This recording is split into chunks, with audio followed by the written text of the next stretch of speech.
Hey everyone, welcome back to the channel. Today, we have an exciting rumor about Samsung's next big move in the smartphone world.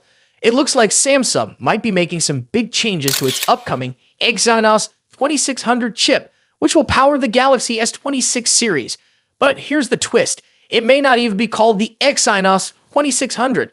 Let's break it down. A recent leak suggests that Samsung might rebrand its Exynos 2600 chip. While this idea sounds interesting, the source of this leak isn't one of the most well-known insiders, so we should take it with a grain of salt. For years, Samsung has been working to put its own Exynos chips in its flagship Galaxy S series. While Exynos has improved, it still faces tough competition from Qualcomm's Snapdragon chips.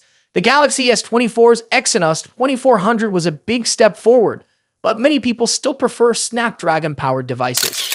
But why would Samsung rebrand the Exynos 2600? The reason behind this possible name change is simple: brand image. Exynos chips have had a reputation for being weaker than Snapdragon, especially in battery life and heat management.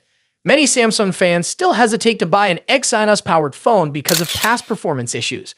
By renaming the Exynos 2600, Samsung might be trying to reset its reputation.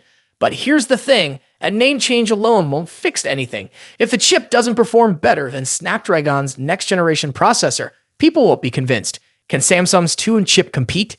One reason why this rebranding rumor is so important is that the Exynos 2600 will be Samsung's first 2-in mobile chip.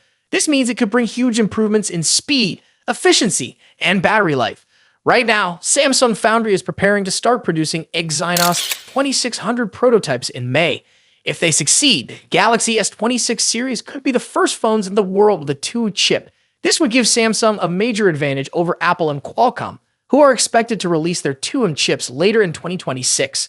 The battle against Snapdragon. Samsung's biggest challenge is making sure its 2-in chip is just as good or better than Qualcomm's Snapdragon 8 Gen 4. If Exynos 2600 can offer better performance, battery life, and temperature control, it could change the way people view Samsung's in-house processors. Samsung's biggest problem in 2025 was that it couldn't produce enough Exynos 2500 chips. That's why the entire Galaxy S25 lineup ended up using Snapdragon. If Samsung doesn't want this to happen again, it needs to get the Exynos 2600 right. What this means for the future of Galaxy phones. If Samsung can deliver a powerful 2-in chip, it might start using Exynos in more of its flagship models instead of relying on Qualcomm. This could give Samsung more control over hardware and software, similar to how Apple makes its own chips for iPhones. But if the Exynos 2600 turns out to be just another minor improvement, then rebranding won't make a difference. Samsung needs to prove that its chips are just as good as or better than Snapdragon. We should get more details in the coming months as production begins.